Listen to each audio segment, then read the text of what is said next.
And we are back. Echoing Green, known for its dedication to nurturing social entrepreneurship, has named a visionary leader as a 2022 Global Fellow. 1,000 More's mission is to broaden civic empowerment for marginalized communities through an innovative app. And here now, we've got the founder and CEO of 1,000 More, Deshante Parks. And thank you so much for being with us. Hi, thank you for having me. And congratulations. Thank you. Yes. So how's it feel?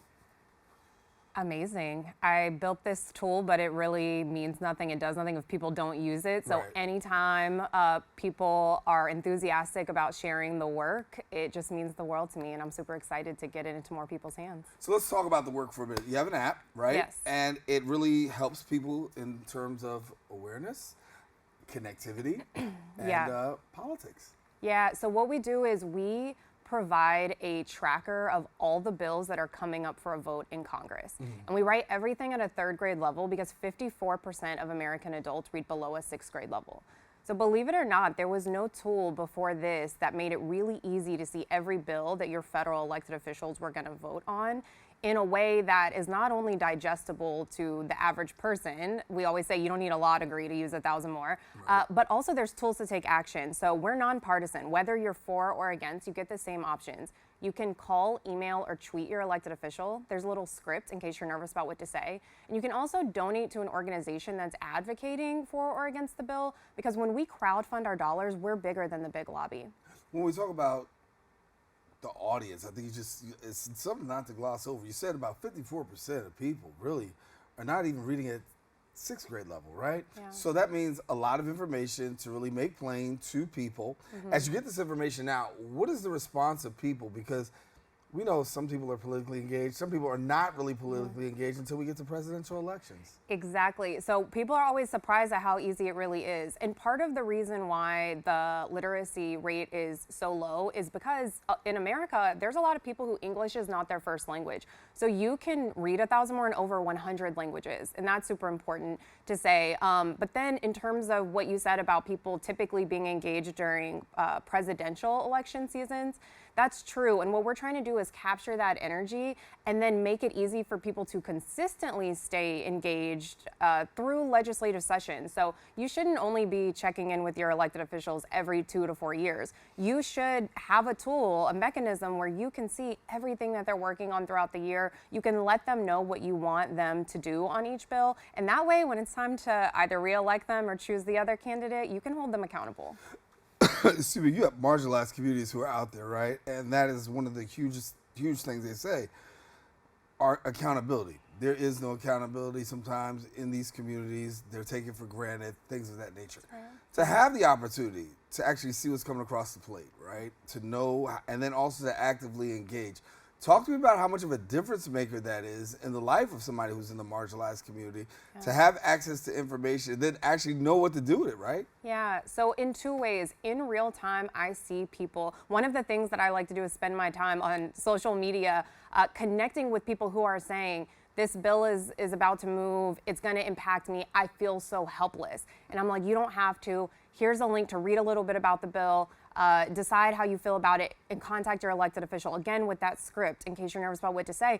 And people just, their emotions change. You know, feeling hopeless is one of the most devastating ways we can feel as humans, to feel like we have no power over our own lives. And so to just help people find their power and really exercise their power, that in itself changes people's moods. You know, they feel better. But also, we see real change. When the Uvalde shooting happened, there were a lot of people on social media talking about, why don't we have legislation on guns, or why can't we pass legislation on gun reform? And we saw people take that energy off of social media and actually contact their elected officials. And for the first time in nearly 3 decades, Congress passed legislation on gun reform. Right. Huge there. Talk to me about technology, right? Because you've chosen technology as a platform. But if we're just really keeping it 100, we know that adults struggle in the area of technology, right? And so you knew putting this together, you're taking a gamble, because we know sometimes adults are not really the most prone and technology savvy people. Well, the funny thing is we are the adults now. I would assume you're a millennial. I'm a millennial, so we can't say adults anymore because we Okay. are the adults, and we got the internet when, I don't know, I was like maybe 10 or 11 Okay. when we got the internet in my house. But so that said, really, I'm looking forward. So democracy has not been brought into the tech age like many other things. Essentially, what the Robinhood app did to Wall Street, the way that it made Wall Street accessible to regular people, that's what we're doing to politics and to the lobby.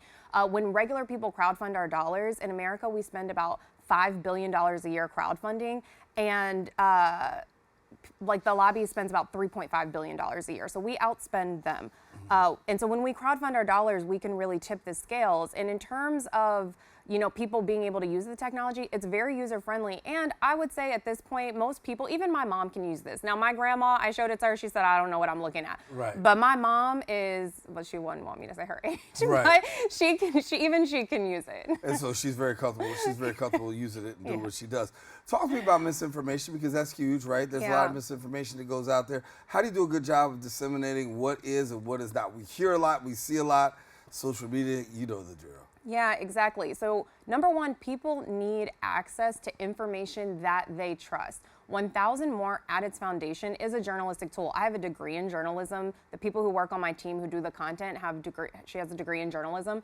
And so essentially, just knowing that the information we get is vetted in a way that a independent, nonpartisan news source would vet the information. I mean, we're looking right at what the legislation itself actually says, and then we're just distilling that into a short summary and rewriting it at a third grade level. Yeah.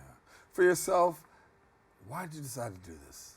It actually came to me in a dream. Really? I never thought I would be in technology at all. I have a degree in journalism. Right. I wanted to do something similar to what you do, actually. Okay. This is my dream job. And then About to be an unemployed job, okay? And then I ended up working in public affairs, working on campaigns, working out in the community. I would always hear from people, why do we only hear from y'all when it's time to vote? And I'd be like, you don't have to. You can text me whenever you want to. I promise Right. I'll get you plugged into what we're doing. And I want to hear from you. And it's true. Many elected officials do want to hear from their constituents more. It's just hard because there's a lot of constituents. Right. And with local news dying out, it's sometimes very difficult to keep your finger on the pulse of what's happening in your constituency. So I was actually feeling quite hopeless in a point of time in my life after 2016. And I had a dream one night, and I woke up in the middle of the night. I had seen this app. Basically, there was a person in the dream that was like, we're about to stop this bill. And I was like, yeah, right. How are you going to stop it? And he was like, we all use this app. I'm like, what app? Show me. He showed me the app in the dream, and I woke up and promised God I would build it. I built it. I got into Echoing Green, and now I get to be here sharing the idea with you. Right. My gosh, so that's an amazing story. So when you put your team together, talk to me about how did you get your team together? Yeah, well, so the first thing is I don't have any tech background. So the first thing is I had a mentor that gave me really good advice. She said, tell everyone who will listen what your idea is, because most people are scared someone's going to take their idea, but most people can't even execute their own visions. And so I would tell everyone, and I finally told some random person, and he was like, oh, I used to do like product management for a tech product. Do you have any idea what you're doing? I didn't. So he helped me build a roadmap, and I used that roadmap. So I hired a graphic designer. We built out a clickable prototype together. Literally, I went on Instagram and said, does anyone know a graphic designer? Wow. Yeah, hired a graphic designer. IG, you can get anything on IG, right. Hired a graphic designer who lived in Baton Rouge, Louisiana. I went to LSU for college. My Okay. family's from Shreveport, Louisiana. So yeah, hired her. She was the first person I worked with. Then I hired a software developer, and I said, can you make this clickable prototype a real app? And he did it. And then I hired someone to help me with the content so I could focus on other things. As it grows, you have to continue to build. So, now we have 2 software developers. We actually have been a web app up until this point because we wanted to plug into other apps. I didn't think people wanted to download a political app. Right. But we are going to be a mobile app soon. So That's stay great. tuned for that. So now we have 2 software developers, one working on the mobile app, one on the web app. And we have our content person, social media help, that sort of thing. Talk to me about the response by electeds when they see this. So far their teams sound like they love it, but actually, government is a two-sided market, essentially. It's really a three-sided market because you have advocacy organizations as well. With elected officials and 1,000 more, they can see a separate interface where they can see what their constituency is telling them to do in real time. So when they go out into the field and they hear people say, why do we only hear from you when it's time to vote? They can say, well, I'm on 1,000 more. So I actually am seeing in real time. And actually, we're still waiting on our first elected official to get on. We just started selling that part of the app about a couple months ago. So, if any of the Bronx reps are listening. Yeah, listen, there's a whole lot of them out there that can actually, get connected. When we talk about technology right now, we know the technology is huge, election outcomes, right? When we talk about the intersection of both, bridge that gap for me. Yeah, I think the reason why 1,000 more is so powerful is because it's a central place where you can find everything. I think about it as like that busy mom who works all day, cooks dinner, has to get her kids to bed. If she really cares about something in politics, she maybe has 5 minutes. And so with 1,000 more, you can go and spend 5 very valuable minutes and be very powerful. You can read about a couple bills. You could take action on a couple bills. It does everything beyond elections. There are a lot of people who are doing get out the vote efforts, and I don't want to duplicate their efforts. I wanted to build onto that, and there was no central place where you could take all the actions and stay engaged and have this level of transparency. And there's this level of empowerment too, right, that comes along with it. I think that the people become empowered by having access to information. We so many times talk about sitting behind this desk, we talk to people and they say, I didn't know this was happening. I find out about this too late, or by the time the ball is already down the court, right? Yeah. Now that you can't get it back. Now you don't have the access to the information. So for you, on the front side, you're actually giving people the opportunity to say, listen, you know what? Before this ever even becomes across the finish line, take a look. Exactly. And we only put bills that make it out of committee because there's so many bills that get caught up in committee, and it would be a waste of people's time. They'd be spinning their wills on most of these bills. But bills that make it out of committee, they really have a chance of passing, and those are the bills that we put into 1,000 more. So truly, we have a weekly newsletter that goes out every Friday. It is a 5-minute read. We cover 4 pieces of legislation that could actually potentially pass, so that we're giving people the opportunity to intervene if they want to and tell their elected officials what they want them to do about it. And again, we're nonpartisan, so read a little bit about it, and whether you're for or against it, we give you a script. Right, and I want to emphasize nonpartisan, right? Because so you have the opportunity to get both sides, and you hear from both sides. And so for you, what's that filter like? When you're hearing from both sides, trying to navigate, what's that like? So what's important to note is there's really more than 2 sides. Most people, politically speaking, we only have 2 major parties in this country, but people are much more nuanced than that. Like a Louisiana Democrat's not the same thing as a California Democrat. Right. So the reason why we have to be nonpartisan is because I would never want to box out anybody. I think that, there are people out there who agree with one party on certain legislation, another party on another piece of legislation. And what's important is that their elected official has the opportunity to really understand that nuance in their own constituency so that they can vote in that way rather than voting with their party all of the time. They want to vote with their constituency because it's their constituency that gives them their job, that keeps them in that job. And so, this really just creates a tool to do that in a way that no one's done before. Right. So for you, bridging this gap, having the excellence, now you're a 2022 Global Fellow, right? Talk to me about that and what that really means. It means everything. I've also demoed this in other countries and other democracies. This is something that we could replicate in other democracies. And I get those sorts of opportunities because of organizations like Echoing Green. But what's the most important to me is that, I built this app. I saw this app in a dream and I built it. But that means nothing if people don't use it. And so right now I'm in this pivotal moment where we just need to tell more people about this. Every single time I hear people say, I don't know what's going on, or I feel like there's nothing we can do, I feel like there's no transparency, or I feel like everything is so partisan. 1,000 more solves for all of that. And I just want to tell people there is hope.